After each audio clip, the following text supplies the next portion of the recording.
MP board class 10th वाले सभी students ध्यान दें। प्यारे विद्यार्थियों, अब जो अगला पेपर होने जा रहा है वो गणित विषय का क्वेश्चन पेपर होगा। आप जानते हैं कि मेरे द्वारा जो प्रश्न पत्र बताए गए हैं अंग्रेजी के, संस्कृत के, आपको पता है 100% वही क्वेश्चन पेपर परीक्षा में आए हैं जो मैंने आपको बताए थे। अब जो गणित विषय का जो पेपर होगा प्यारे विद्यार्थियों, इस क्वेश्चन पेपर को ध्यान से देखना है और अच्छे से याद कर लेना है। जितने भी छात्र हमारे साथ नए जुड़े हैं तो प्यारे बच्चों, चैनल को सब्सक्राइब जरूर करके रखना है।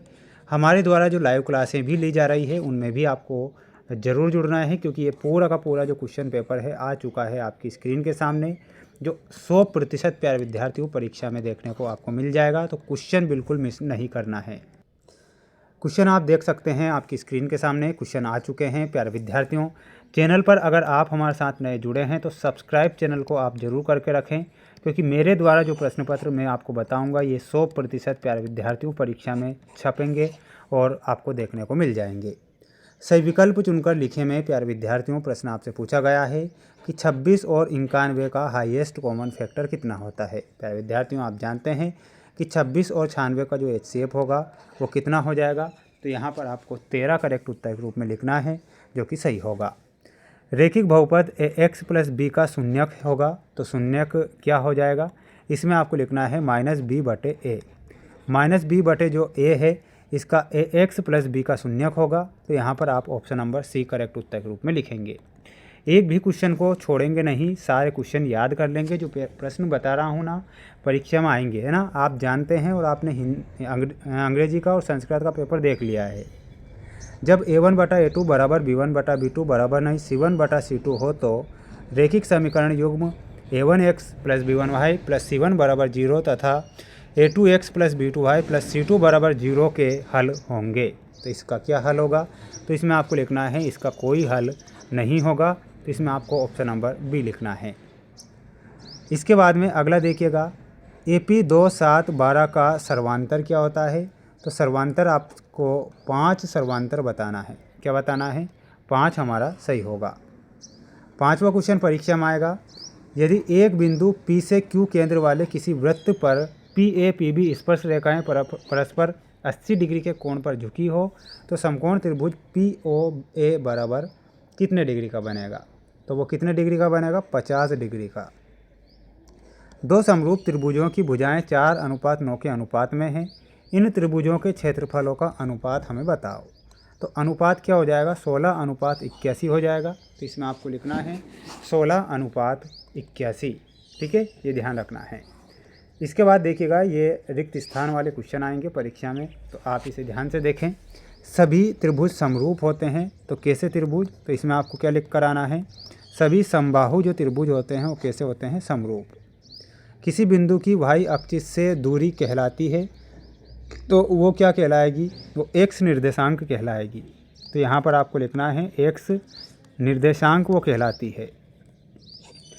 यदि मीनार की ऊंचाई एवं छाया की लंबाई समान हो तो सूर्य का उन्नयन कोण कितने डिग्री का होगा, 45 डिग्री का। केंद्रीय प्रवृत्ति के 3 मापकों का संबंध है, बहुलक बराबर 3 माध्यक बराबर क्या होगा, -2 माध्य होगा, 2 माध्य है। त्रिज्या r वाले वृत्त की परिधि का सूत्र क्या है, तो इसमें आपको लिखना है 2πr। किसी असंभव घटना की प्रायिकता सदैव होती है, तो सदैव कैसी होगी, वो 0 होगी। ठीक है, तो अब आप सभी बच्चे इसका एक स्क्रीनशॉट ले लो। प्यारे बच्चों, पेपर परीक्षा में देखने को मिल जाएगा, ये वादा मैंने आपसे किया था और हर पेपर के में मैं वादा कर रहा हूँ कि पेपर बाहर आपका नहीं जाने दे रहा हूँ। 1 + cot² थीटा का मान आपको लिखना है cosec² थीटा, यानी कि इसमें आपको ऑप्शन नंबर F से मिलाना है। कोस 90 डिग्री माइनस थीटा का मान पूछा है, तो इसमें मिलाना है साइन थीटा। टेन थीटा का मान पूछा है, तो इसमें आपका सही आंसर क्या हो जाएगा, ऑप्शन नंबर जी। द्विघात समीकरण का विविक्तीकर पूछा है, तो ऑप्शन नंबर ए से मिलाना है। द्विघात समीकरण का मानक रूप आपसे पूछा जाएगा, तो देखिएगा, तो यहाँ पर आपको ऑप्शन नंबर ए से मिलाना है और इसमें आपको ऑप्शन नंबर बी से। ठीक है, द्विघात समीकरण के मूल वास्तविक नहीं है, तो इसमें आप ऑप्शन नंबर सी से मिलाएंगे। स्क्रीनशॉट लेते चलना है और इन सभी प्रश्नों को छोड़ना नहीं है, एक भी क्वेश्चन छोड़ना मत, क्योंकि ये क्वेश्चन अगर आपने छोड़ दिए ना तो आपको नुकसान होगा। किसी एपी के प्रथम n पदों का योगफल का सूत्र लिखिए। तो सूत्र क्या हो जाएगा, और वो हो जाएगा Sn बराबर n/2 bracket 2a plus bracket n-1 d का होल स्क्वायर। मूल बिंदु से बिंदु x y की दूरी लिखिए। तो दूरी क्या हो जाएगी, तो इसमें आपको लिखना है करनी x square plus Y square. दृष्टि रेखा की परिभाषा याद करके जाना है। प्रेक्षक की आँख को प्रेक्षित वस्तु के बिंदु से मिलाने वाली जो रेखा को होती है उसे दृष्टि रेखा कहते हैं। एक वृत्त की कितनी समांतर स्पर्श रेखाएं हो सकती है, तो इसमें आपको लिखना है 2। वृत्त के चाप की लंबाई का सूत्र लिखिए। तो सूत्र क्या हो जाएगा प्यारे विद्यार्थियों, और वो हो जाएगा θ/360 डिग्री मल्टीप्लाई 2πr। बेलन के आयतन का सूत्र पूछा है, तो इसमें आपको लिखना है πr²h। ठीक है, तो ये आपको बेलन का आयतन का सूत्र लिख कर आना है। अब सभी बच्चे इसका स्क्रीनशॉट ले लेंगे और याद आप कर लेंगे। याद आपको ही करना पड़ेगा प्यारे बच्चों, पेपर पूरा यहाँ पर बता रहा हूँ। करनी 3 एक परिमेयी संख्या है, तो ये आपको असत्य लिखना है।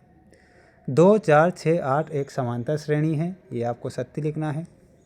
समकोण त्रिभुज में कर्ण सबसे बड़ी भुजा होती है, ये सत्य होगा। बिंदुओं -4, 6 एवं 4, -6 के मध्य बिंदु के निर्देशांक 0, 0 होते हैं, ये सत्य लिखना है। बेलन का वक्र पृष्ठ 2πrh होता है, ये सत्य है। किसी घटना की प्रायिकता ऋणात्मक भी हो सकती है, तो ये आपको असत्य लिखना है। प्यारे विद्यार्थियों, ये 100% परीक्षा में बनने वाले प्रश्न हैं, आप इन्हें आप जरूर याद करें। चैनल पर नए आप जुड़े हैं तो सब्सक्राइब चैनल को आपको जरूर करके रखना है। अगला जो सेट पेपर होगा 23 ही प्रश्नों के आंसर ऐप पर मिलेंगे। ऐप की लिंक डिस्क्रिप्शन में है। और एक और बात सुने प्यारे विद्यार्थियों, किसी प्रकार से आपको इन प्रश्नों को याद जरूर करना है।